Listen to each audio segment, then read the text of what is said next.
The new poll has just dropped. The Miami Hurricanes moved up to number 12 in the AP, but clearly that's not a good look.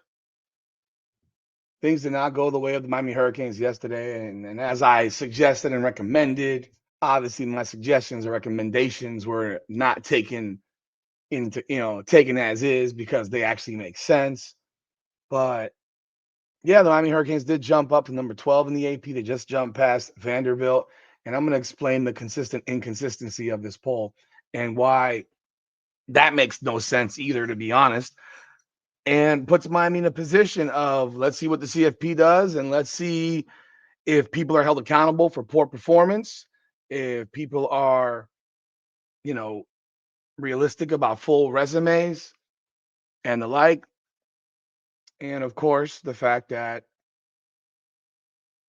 unfortunately, because Alabama failed to beat Oklahoma a few weeks back, a game that I thought was a lock.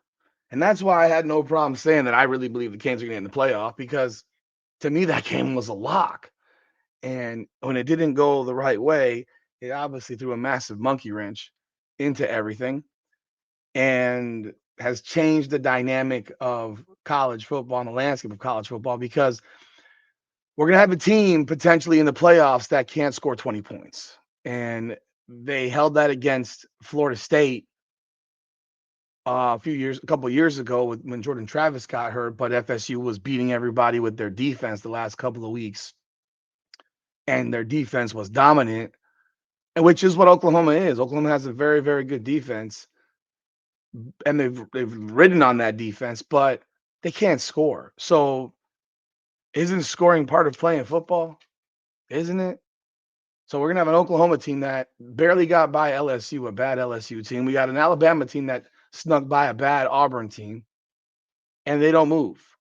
But yet Miami jumped Vanderbilt, who dominated their game over Kentucky. So let's try to look into this a little bit more deeply. Welcome back, everyone, to another edition of Hurricanes Unfiltered, powered by Come On Now, the podcast. I'm your host, Rudy Rodriguez Show. Mod, hit that like button and subscribe to the channel. Leave your comments. Let me know what you think. Obviously, a very frustrating situation for the Hurricanes, but also let me give a shout out to Natalie Lopez, attorney at law. She's a sponsor of this show. When life hits hard, the law firm of Natalie Lopez hits back harder. She practices in criminal defense and family law. Based out of South Florida, she covers the entire state of Florida. Give her a call today, 954-888-8833. You can reach her on Instagram at nat.guilty. That's nat.guilty. Thank you, Natalie, for your continued support of our show. But yeah, man, this is a frustrating scenario because all the possibilities that could happen literally did not happen. And I had no concerns about Texas jumping because I mean people are freaking out about Texas. And I'm like, Texas is not jumping up over Miami. And Texas got to number 14 because Michigan did lose. Um, Utah dropped again because like once again their defense gave up 300 yards rushing in a win. But one thing which I find crazy, it's just interesting just looking at like the points when it comes to the AP. With Texas A&M, by the way, dropped 4 spots to number 7, and they're pretty much safe. Now the question becomes, will Ole Miss somehow drop out of the poll now that Lane Kiffin has decided he's leaving and going to LSU? I think that'd be very, very unfair to those players. But I mean, if the committee is consistent in how it operates, which we know it's not, then they like Florida State dropped out. I mean, maybe they should drop out, but I think that'd be completely ridiculous. When you look at the poll this week, Miami got 898 points. Comparison last week, they were at 800 and where is it? They were at 849 points. So they did jump up to 898, which and Oklahoma dropped from 1169 to 1140. So there are people that don't believe in Oklahoma. That did drop Oklahoma. I'm surprised it wasn't more. I just don't know how you can watch that and find that to be a top 12 team. Like I think we have to be realistic about what we're watching. And I don't think people truly are because they're not actually watching. If you watch that game, LSU's not good. You know they're not good. And You have a Notre Dame team that had 1,117 points. They dropped down to 1,100, so they dropped a little bit. Alabama went from 1056, but somehow only dropped to 1053. So it's like, are you serious? How? How? They looked awful. I mean, they were awful. And BYU went from the 1014 and they dropped to 982. So there is droppage for all of these teams um, above Miami, while Miami moved up some in the votes, but clearly it wasn't enough to get over the hump of apparently somehow people still believe, despite comparable data, comparable facts, common opponents, and a head-to-head matchup that seems to be completely ignored. Miami still remains 3 slots behind Notre Dame in the AP. I mean, I don't understand how people watch football now. Stop telling me that it matters that when you lost. I don't want to hear it anymore. We lost mid-season. Notre Dame lost early season. If Miami started off 0-2, people, Miami would not have been ranked after the second week. Understand that. Notre Dame still was starting 0-2. It just tells you the nonsense that exists.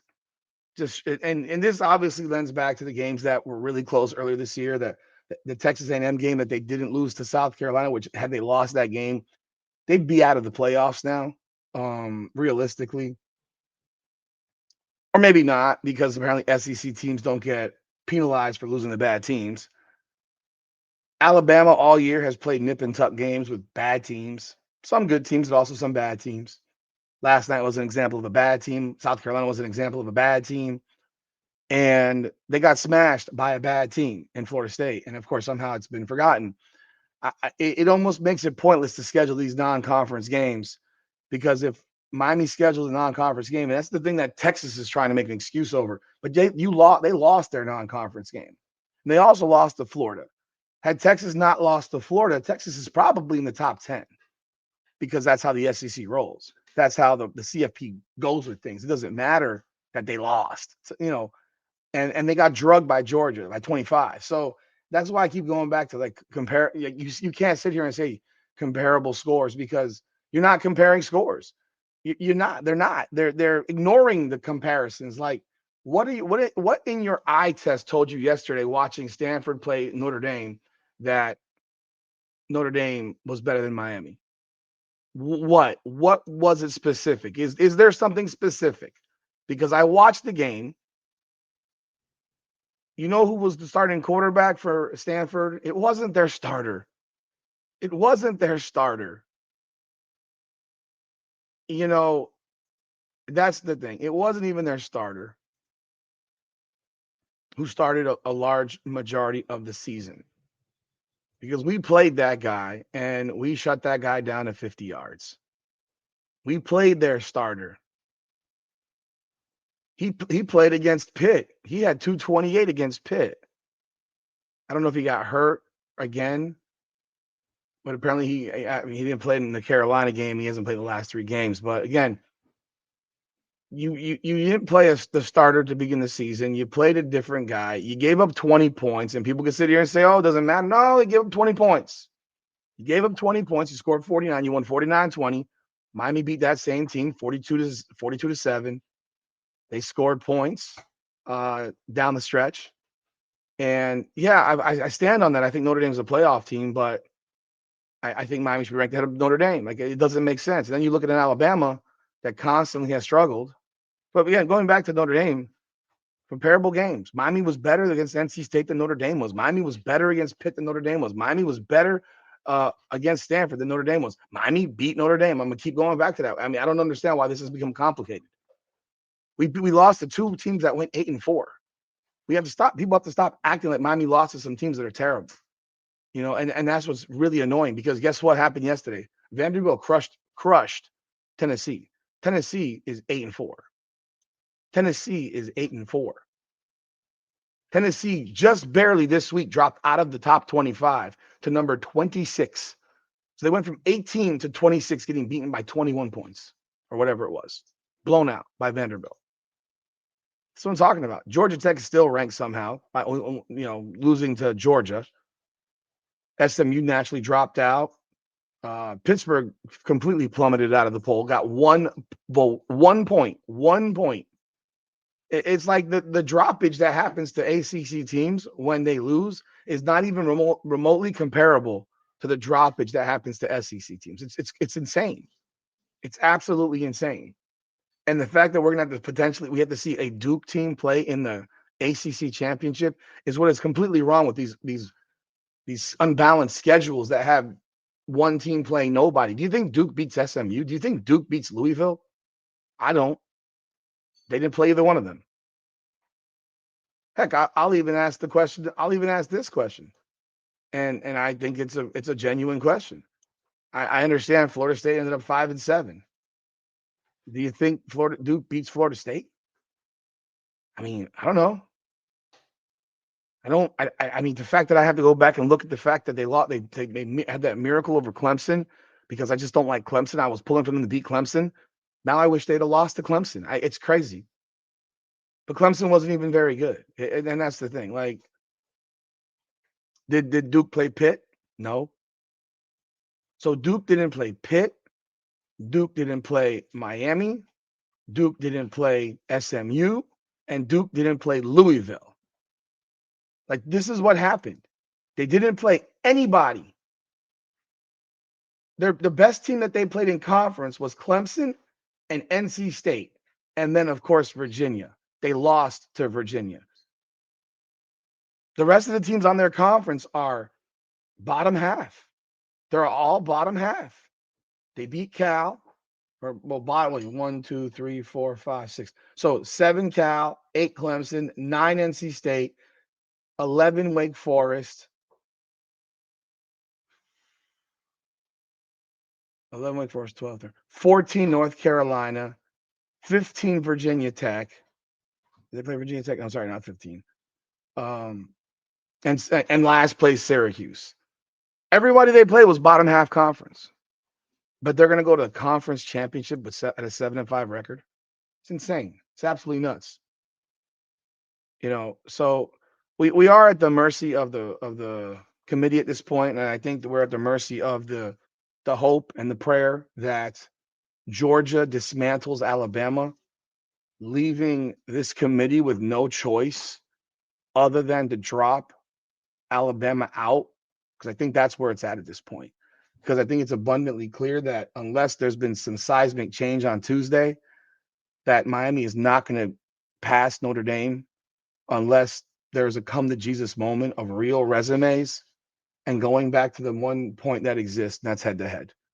The fact that I can watch a team for the second time in, I mean, obviously it's been a lot of years, but twice now in the last 25 years, having identical record to somebody and having a head-to-head win over them and being overtaken and being ranked behind them for a potential playoff or national championship, as it was with Florida State and Miami back in 2000. Even being ranked ahead of them the week before that. But I mean, hey, with those, it was computers. These are people. These are people making these decisions, the ability to have brains and logic. And if you put heavy value on head-to-head, and you put heavy value on comparative, well, comparatively, Miami has beaten teams that Notre Dame has beaten, and they've beaten them worse. And they beat Notre Dame. Alabama-wise, Miami has a comparative win over a team that beat Alabama. Miami has a win over a team that beat Texas, that beat Oklahoma, that beat the hell out of Oklahoma, that beat Alabama. Like, these are logical things that are not, I mean, I understand anyone can win any game on any day. That's life. That's life. But we also have to be logical. And unfortunately, we're not seeing that logic. And I am nervous now for the fact that because Alabama lost that Oklahoma game, that Miami could end up being on the outside looking in unless the committee has credibility and takes out Bama if they lose. I mean, if Alabama beats Georgia for a second time, yeah, I think it's going to be rough. I think we might be completely fucked. Because I can't see them dropping Georgia out of the top 12, even though they probably should. Unless it comes down to flipping Miami and Notre Dame. And I'm almost resigned. I'm almost resigned to it. And I wish there would be a committee member in there that would sit there and say, "Look, we're not walking out this room until." See, if I was a committee member and I had a problem with the ranking at the end that screwed somebody, I would let the world know my thoughts. Now I can't see that any of these pussies of these pussy athletic directors and whoever the fuck else is on that committee would ever do that because they're pussies. But I would be one that would raise a holy hell stinking mess. That the logic being used to put a team above another team is that one team lost mid-season and another team lost at the beginning of the season, and the excuses made for those losses. So make the same excuses for Miami. We had injuries. It's not an excuse, it's a fact.